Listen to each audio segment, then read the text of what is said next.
Assalamualaikum semua. Halo, perkenalkan, saya Rulinda Trimarta dari Prodi Pendidikan IPA Universitas Sarjana Wiyata Taman Siswa.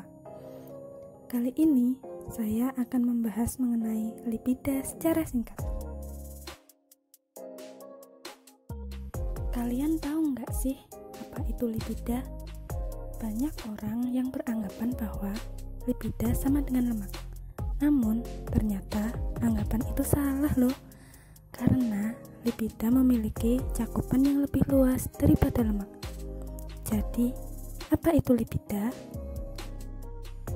Lipid atau lipida merupakan senyawa organik yang terdapat pada alam yang memiliki sifat nonpolar atau tak larut dalam air. Lipida merupakan bentuk energi kimia simpanan yang paling penting. Lemak atau triasilgliserol adalah lipida yang paling banyak ditemukan di alam. Jenis lemak dibedakan menjadi 4, yaitu trigliserida, fosfolipid, kolesterol, dan asam lemak.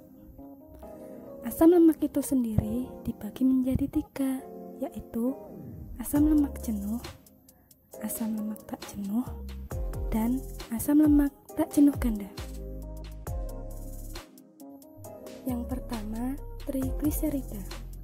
Trigliserida merupakan komponen utama dari lemak penyimpan pada sel tumbuhan dan hewan.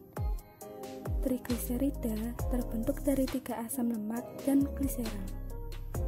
Fungsi utama dari trigliserida yaitu untuk zat energi. Yang kedua, fosfolipid. Fosfolipid mengandung fosfor dalam bentuk gugus asam fosfat dan gliserol. Fosfolipid merupakan komponen utama lipida membran. Jenis fosfolipid utama yang ditemukan pada membran adalah fosfogliserida. Yang ketiga, kolesterol. Kolesterol adalah lemak yang diproduksi oleh manusia, terutama di dalam hati. Kolesterol merupakan komponen utama pada struktur selaput sel, sel otak, dan syaraf.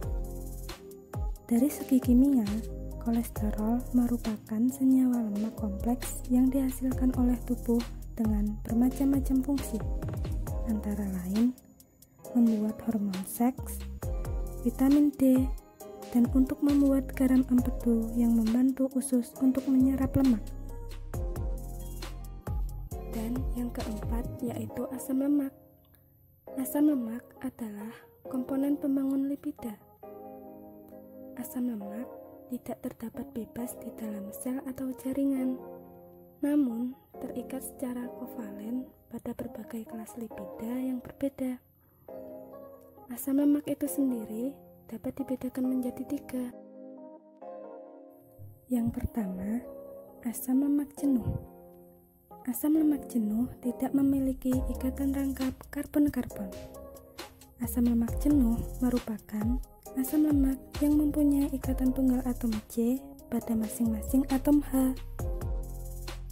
Yang kedua, asam lemak tak jenuh. Asam lemak tak jenuh merupakan asam lemak yang mengandung satu ikatan rangkap 2 atom C dengan kehilangan paling sedikit 2 atom H. Asam lemak tak jenuh dapat dibagi menjadi 2, yaitu asam lemak tak jenuh trans dan asam lemak tak jenuh cis. Perbedaan antara asam lemak tak jenuh trans dan cis adalah bentuk rantainya yang dipengaruhi oleh ikatan hidrogen dan gaya van der Waals-nya. Asam lemak yang dianggap baik adalah asam lemak tak jenuh cis. Yang ketiga, asam lemak tak jenuh ganda. Asam lemak tak jenuh dengan ikatan rangkap banyak merupakan asam lemak yang mengandung lebih dari 1 ikatan rangkap. Asam lemak ini akan kehilangan paling sedikit 4 atom H.